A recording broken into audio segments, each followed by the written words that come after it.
Welcome to the Momentum Ministry Partners podcast.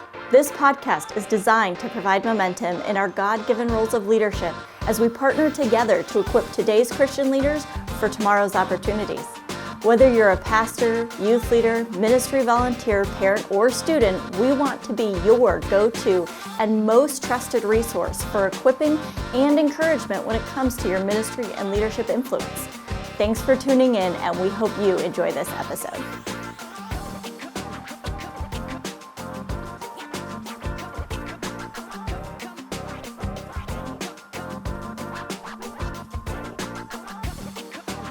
Hello and welcome back to another Momentum Ministry Partners episode. My name is Eric Miller. I'll be the host of today's conversation. I have with us a very special guest, my sister, Krista Miller. I was almost going to say the one and only, but you're not only sister. I have two sisters. You're my youngest, the baby of the family, Krista. Krista, welcome. Thank you.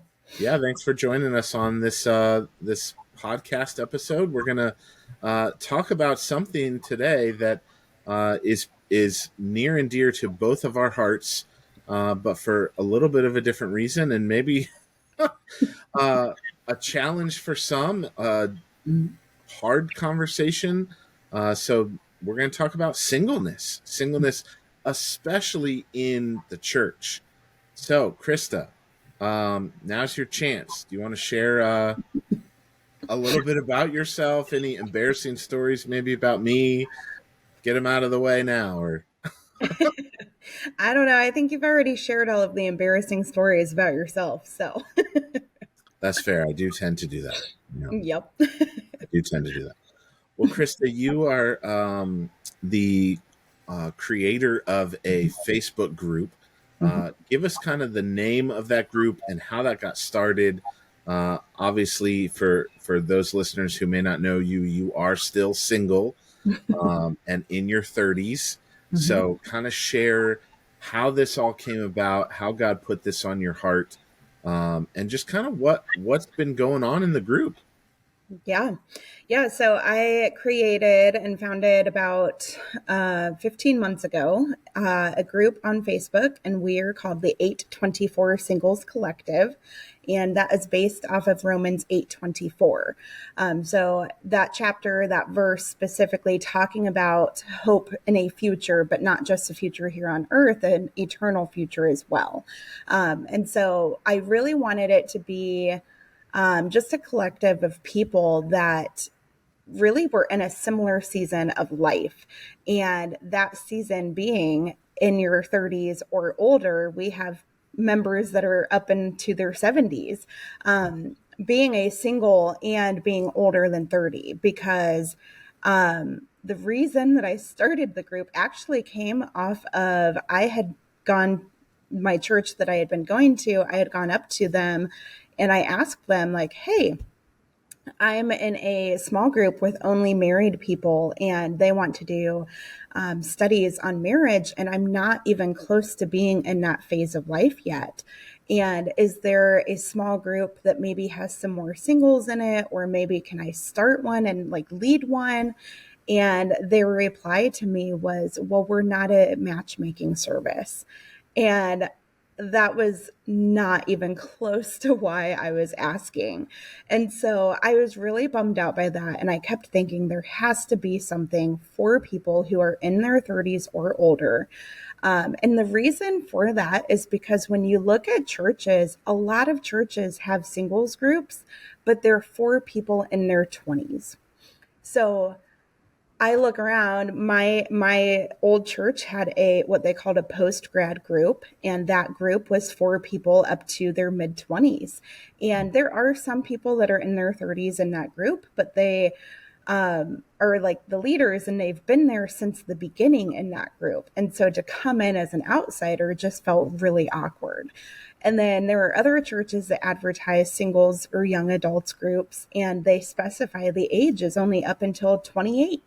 well, why is it 28? Like, why not any age of single? And so at that point, it's like, what is wrong with the 30 plus year olds that, or even the 28 plus year olds? Like, what's wrong with us that we don't allow, or we are not allowed a singles community as well? And so I started this group. I had joined a Facebook kind of a dating community for people, singles who were in the dating phase.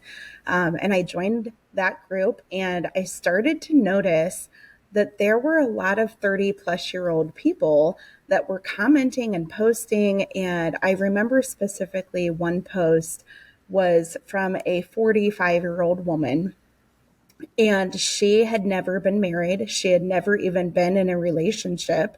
And she posted about how she was really struggling and really wondering, like, does God have someone for me?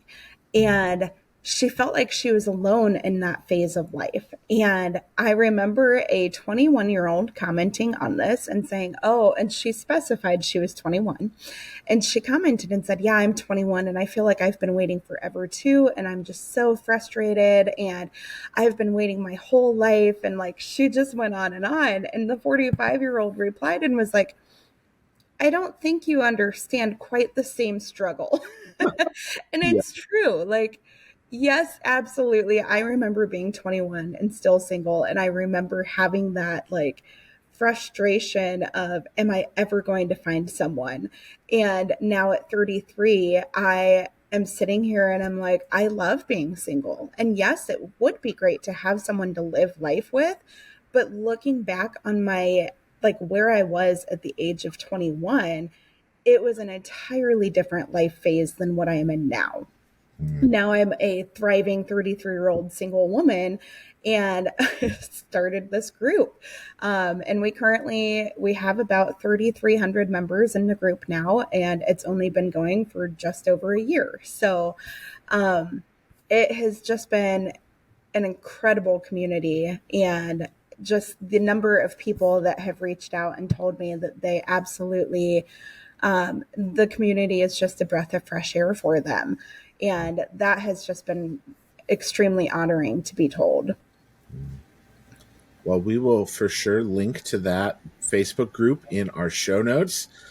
So if you're listening to this and you're in your 30s or over and single, we would love for you to join that community. If you're a group, a church that's listening to this, and you have people in your church that would benefit from that community, would encourage you to share it and let people know about it.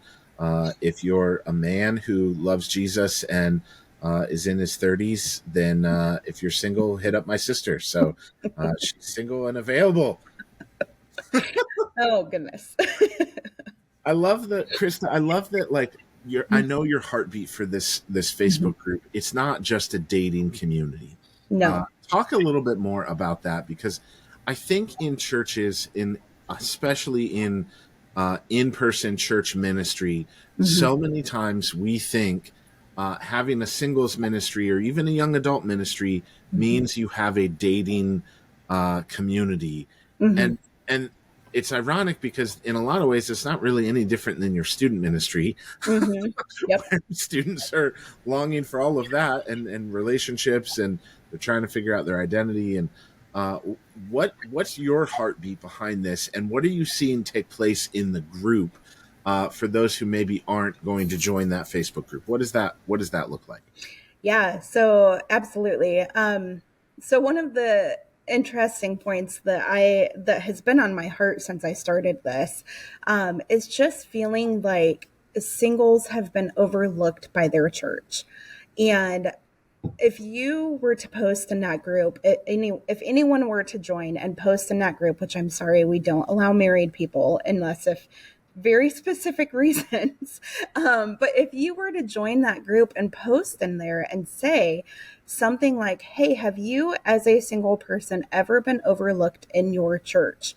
I can guarantee you that at least 50% of those singles would say absolutely. They would stand up and comment. And the biggest part of that is that The church really, it caters to married people, it caters to families, to college aged students, to youth group students, to even divorcees or elderly, or like the list goes on. But nowhere in that, except for the divorcees, nowhere in that list is singles. And the singles ministry is one that has been overlooked, at least in my experience, for many years. And even I remember, even as a young kid, like looking up, there were older single ladies in our church. And I remember thinking, like, oh, well, they're single. They never got married. There must be something wrong with them. And now that I'm in that position, I'm like, there's nothing wrong with me. I love Jesus. I have worked through all of my past trauma. I've been healing, like all of these things. And I'm like, there's nothing wrong with me. But yet, the more and the farther we get into our generation, the more single people there are. And so why are we as a church not surrounding these singles and showing up for them and meeting them where they are?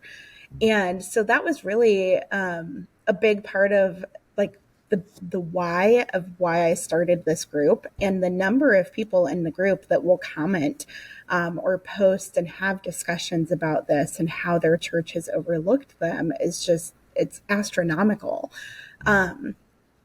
And we definitely, my heart behind it, and to help pastors. And I know, Eric, you came out and you spoke. We had a Midwest meetup, and held here in Indiana, right in my hometown and Eric's hometown as well. And I was expecting maybe like 25 people to show up, and we ended up having 70 people sign up from all over the United States, even from Canada. And they showed up, and it was an incredible weekend. But I remember I asked Eric to come out and speak. And I mean, Eric is a veteran pastor. Like, you were a pastor for what, 16, 17 years. And even you were like, I have never in my life spoken to a group of single people that were over the age of like 18. And you were overwhelmed. You were like, I don't even know that I can speak to them. Like, what do I say? And ultimately, like, God definitely used you, because that weekend and your message, there were so many people that just were so moved by what you had to share, and really felt like God was using you to speak to them. And I mean, myself included in that. So, but yeah, but that definitely was, it's just one of those experiences that a lot of pastors don't have. And I think a lot of pastors are not sure how to reach the singles. And so my heart behind this is to help kind of open and bridge, or not even open, but bridge that gap between the church and the singles demographic. Yeah, there's for sure this stereotype, maybe is a good word, like in church circles where a lot of pastors, current senior pastors, even, they come out of seminary, they've met their wives in college, at Bible school, or whatever. They're married at a younger age according to culture. And then you get involved in ministry, you lead a staff, you start a church, you are around people that are your age and in your season of ministry. And for me, that wasn't my story. I graduated Bible college and started to be a youth pastor, and a lot of my friends at Bible college were that was their story. They had met their spouse, and they got married, and I was a groomsman in many, many, many weddings before I had even really had any serious dating relationships. And to the point where I kind of felt forgotten. I got into my later 20s and felt like, man, my friends from college are having kids, and their kids are entering the age of what would be my youth group students. And there is this, like, I didn't even fit in the college age young adult range anymore, and yet I'm a pastor on staff at a church. and that was really hard. It was Mm-hmm. really hard. And so I know that's kind of your heartbeat of like, I'm not necessarily looking to start a dating community, Mm-hmm. but I just want to be seen and heard and valued and to have a place within my local church. And I know that for a lot of churches, maybe you're a smaller church and you're like, yeah, we have a person or two that is over the young adult qualifiers, whatever that is in your church, and they're single, or maybe they're single again, and that is a challenge, and you don't always know how to engage with them. You feel like maybe as a pastor, ministry leader, you're like, I only have a handful of those people in our church congregation. Krista, what in that context, or in that circumstance, what would be some things that you would give as advice to those leaders just representing this demographic? Yeah. So we don't, I mean, as singles, like we don't want to be excluded from things. And I think a majority of the singles, actually every single I've ever talked to, they feel like they are excluded. And I know for me, like you look at the church and they have like all of these events for families. And if I show up to that as a single person, I'm going to feel like a little bit out of place because I don't have kids. I'm showing up to this event. And really, I'm not saying like, don't like I don't want to go to those. I'm saying like make sure that you extend the invite to the singles as well. If you are a pastor of your church, invite the single people over to your house for dinner, or invite like whoever in the church, not just pastors, but whoever they like. I would encourage you guys to just include the single people. And the other part of it too, like Eric, I'm going to ask you, in the 30 some years that you were single, how many times did you hear a sermon on singlehood? Not much. Yeah, I can tell you, I have heard in my 33 years, I have heard one message about being single and waiting for the joy that God has for you. And that was the message that you gave at the Midwest meetup. And that's so heartbreaking to me that like we talk so much about marriage, we talk so much about family life, we talk about adoption, like we talk about all of these things, but we don't talk about waiting and being in that season of waiting. And not just specifically like even like we're as a single person, I can tell you, like, I am completely okay if I don't ever get married. Like, that is, if that's what God has or does not have in store for me, that's great. I will live my life to the fullest as best as I can. Am I going to be discouraged? Yes, absolutely. But, I'm going to overcome that discouragement and lean into what He has for me. And that's like the biggest thing. But I can't very well lean into community when I'm struggling to find community.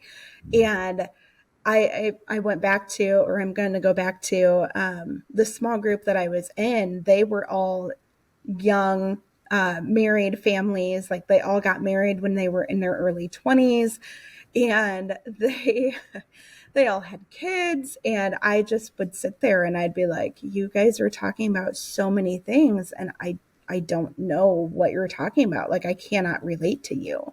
So on the other side of that, like, yes, we want to be included in things. And I have shared with friends before, like, please invite me to your kid's basketball game. Like, I would love to go to that. But then on top of that, like, I would also love to find community with other singles in my area. And honestly, because of my group, I have been able to do that. But if I had not started that group, I don't think I would have met anyone because I would not have stepped out of my comfort zone.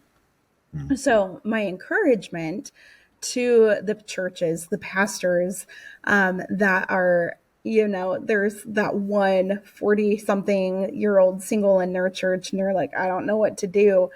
just reach out to them and say, hey, how are you doing? Is there anything I can do to help you? What can I be praying for you?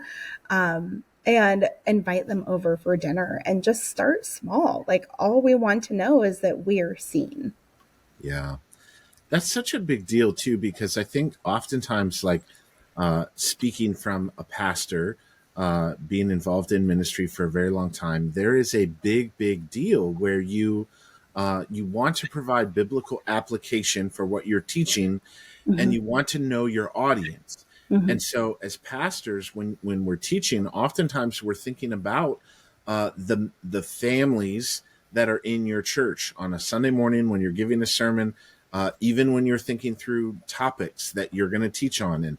And so you're like, hey, let's do a series on marriage or dating and relationships. And yet we often forget the aspect of what does it look like to wait? What does it mean to have hope? Mm-hmm. What does it look like to have um, deal with anxiety and worry and have peace in the midst of that?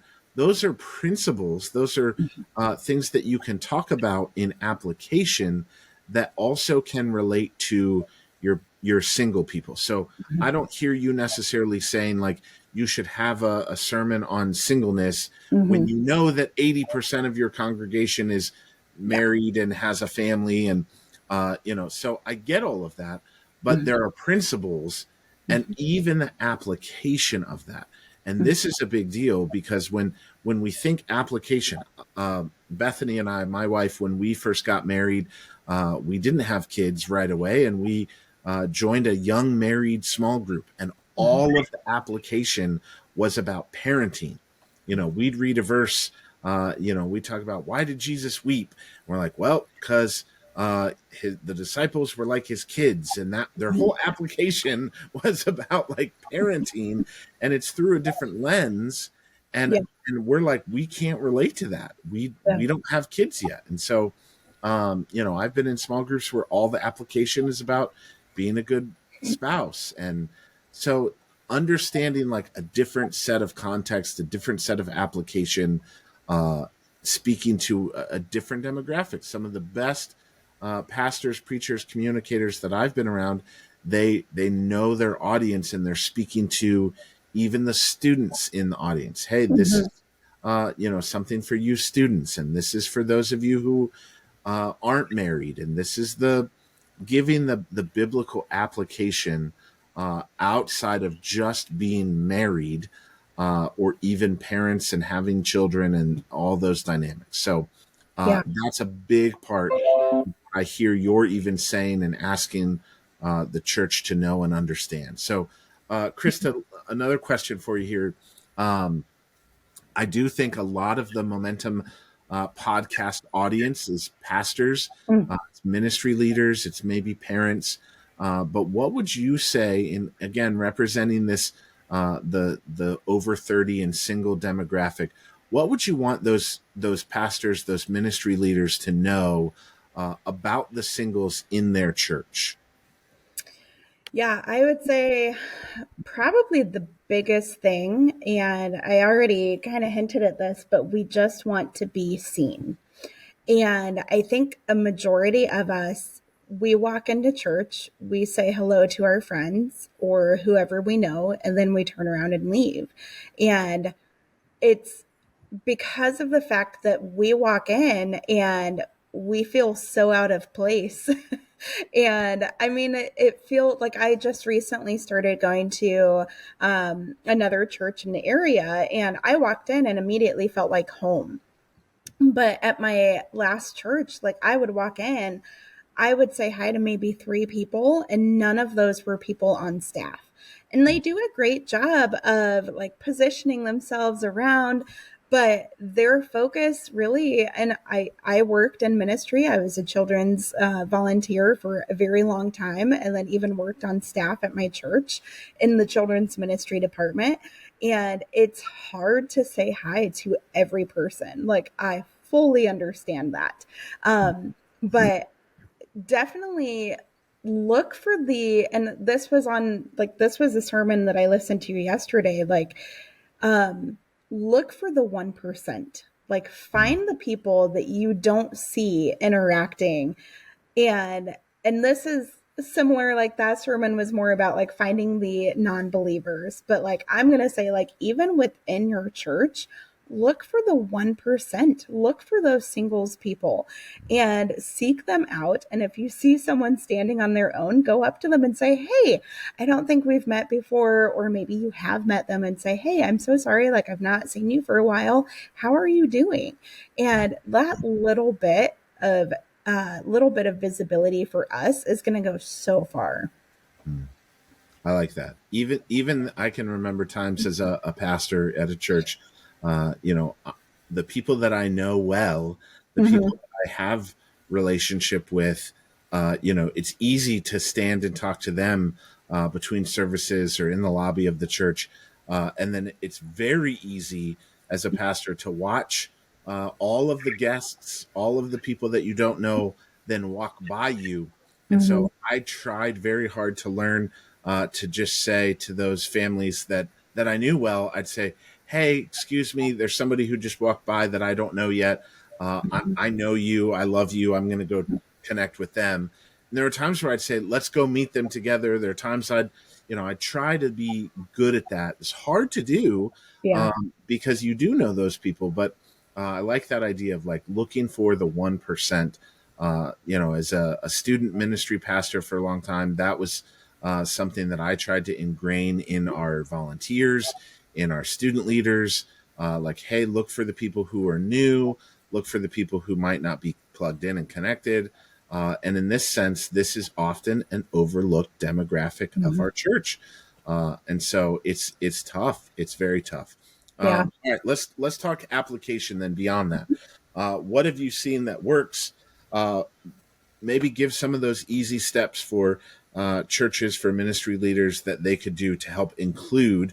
You talked earlier about just extending an invitation and Mm-hmm. being aware. What are other things that churches can do to help include singles in their church? Yeah, absolutely. So I think the biggest thing is if someone comes up to you and says, "Hey, like I am looking for a singles group," and maybe you don't have one in your church, encourage them and like help empower them to start that up in your church. Don't be afraid of letting that happen because, as Eric said earlier, like oftentimes churches have this idea or this like stereotype that, oh, if we do a singles group, that means that, people are going to join specifically for matchmaking. And that's not true. I mean, I can tell you in my group of 3,300, like, yes, we have had some couples come out of it, and we have a married couple now. We had an engaged couple, but out of the entire group, that is like so small compared to the number of people in the group. I think a total of maybe 10 people. And so it's like, it's one of those things where it's like, we need to stop thinking, we need to flip the script that a singles group means a matchmaking service, because that is not true at all. So if you don't have a singles group, then maybe seek out the one single person in your church that you do know, that you've known maybe for years, and just say like, hey, I have noticed that we don't really have a community specifically for single people in this, like maybe the phase of life that you are in, and ask them if they might be willing to meet for coffee and discuss that. I very much love coffee. I would absolutely love if someone invited me to coffee and said, hey, let's go sit and talk. Quality time is also my love language. So that would definitely fill my cup. But don't be afraid to, when someone approaches you with an idea, or maybe you even approach them, don't be afraid to let them take the lead on that.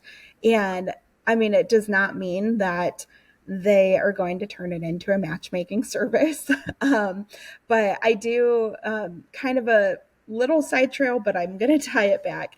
I do have a pastor on my moderator team for the group. He is a lead pastor at a church in Scotland.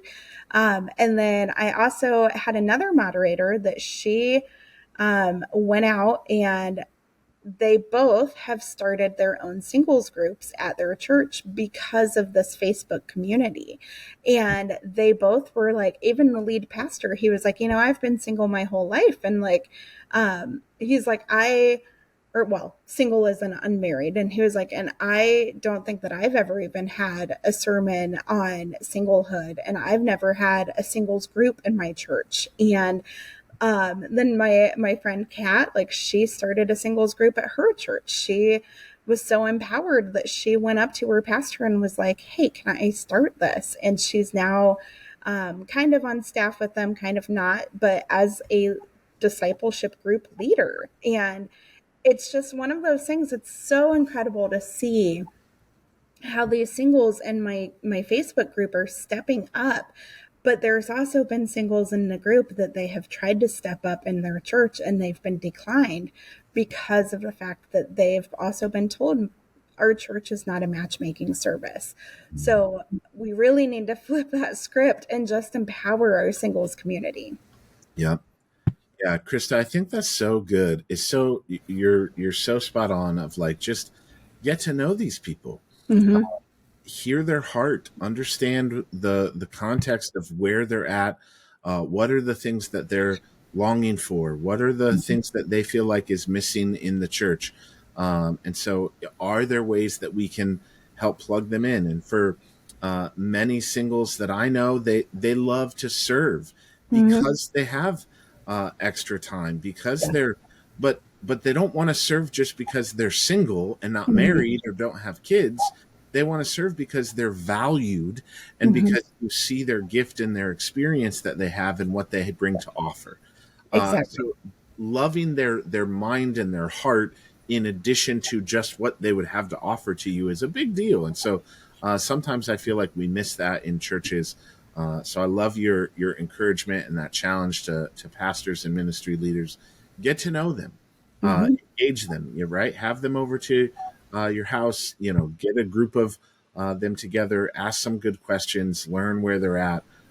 That's a big deal. To be able to engage with them and be able to understand how can you plug them in. And maybe for some, it is then starting that group, that singles group. That's not the dating service, right? Yeah. It's crazy even to think in our church today,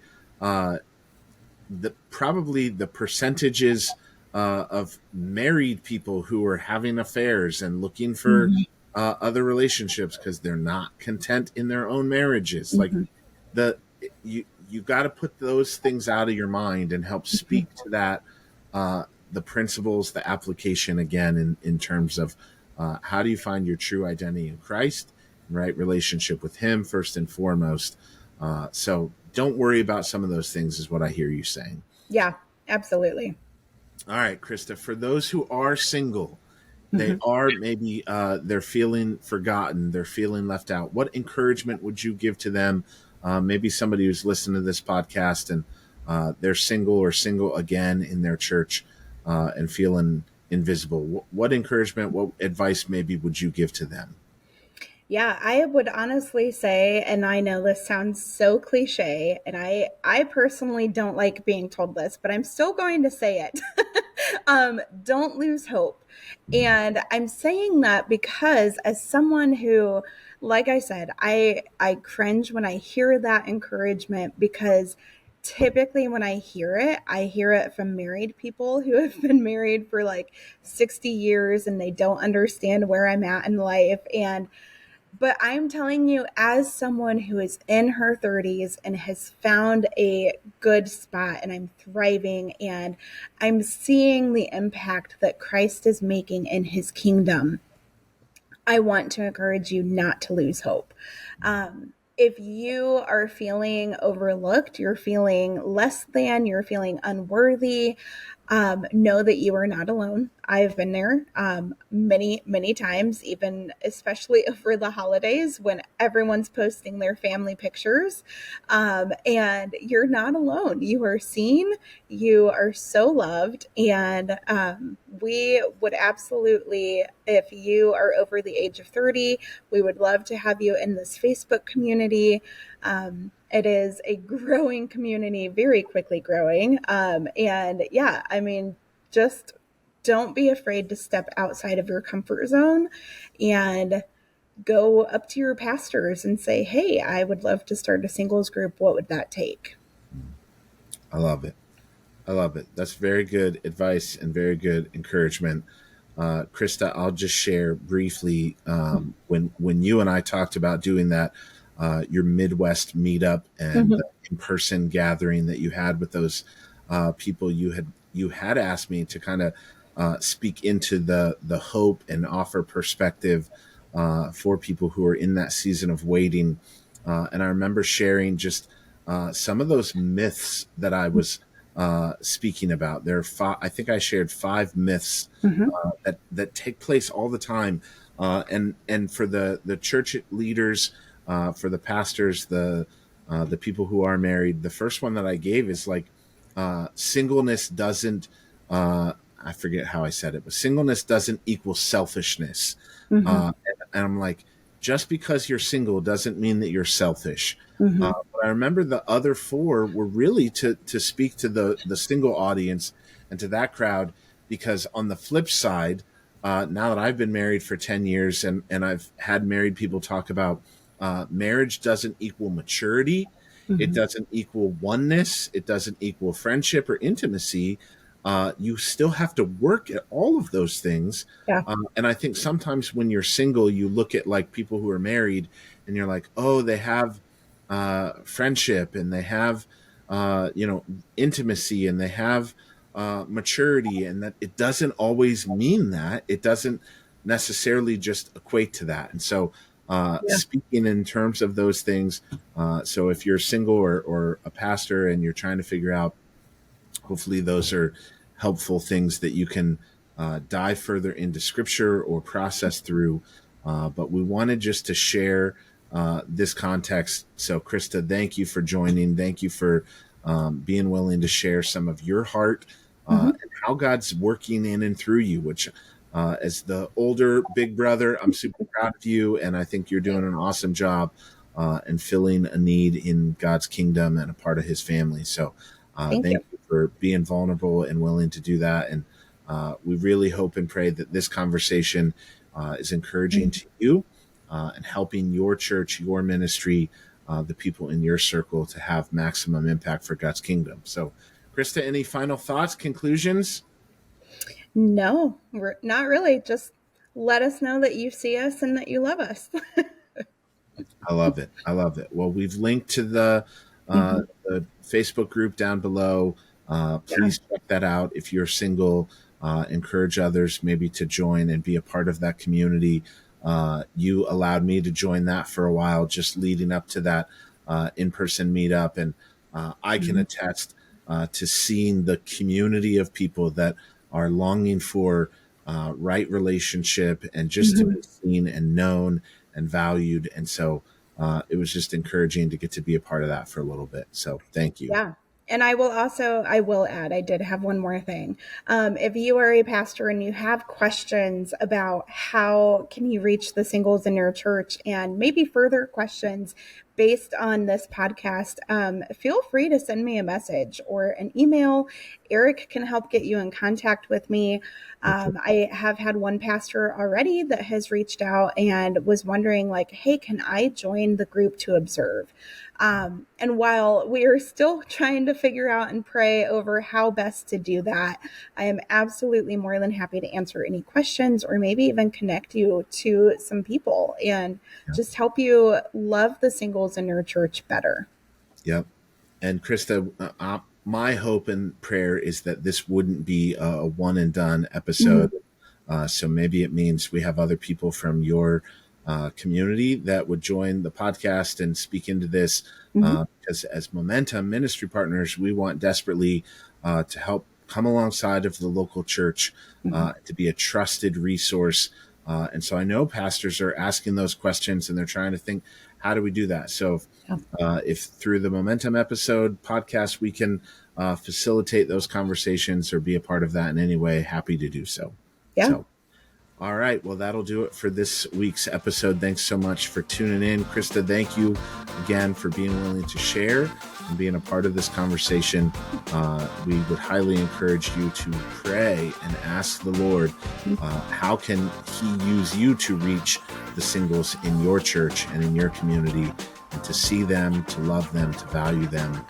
So we hope that this conversation has been a great encouragement to you and to your ministry. Thanks so much for tuning in. Thank you for joining us for this episode. We hope you found it to be valuable. And if you did, would you share it with someone else in your network who might enjoy it? Also, would you please go on and subscribe, rate, and review it? That way you don't miss any more, and somebody else will be able to find it too. Also, because we want to be your trusted resource, if you have a question or topic that you would like us to discuss on an upcoming episode, send that to us via email to info@buildmomentum.org, or you can send us a DM on any of our social media platforms. You can find us there at Momentum Ministry Partners. Also, if you need more information on our ministry, be sure to check out our website at buildmomentum.org. Thank you so much, and we hope to see you next time.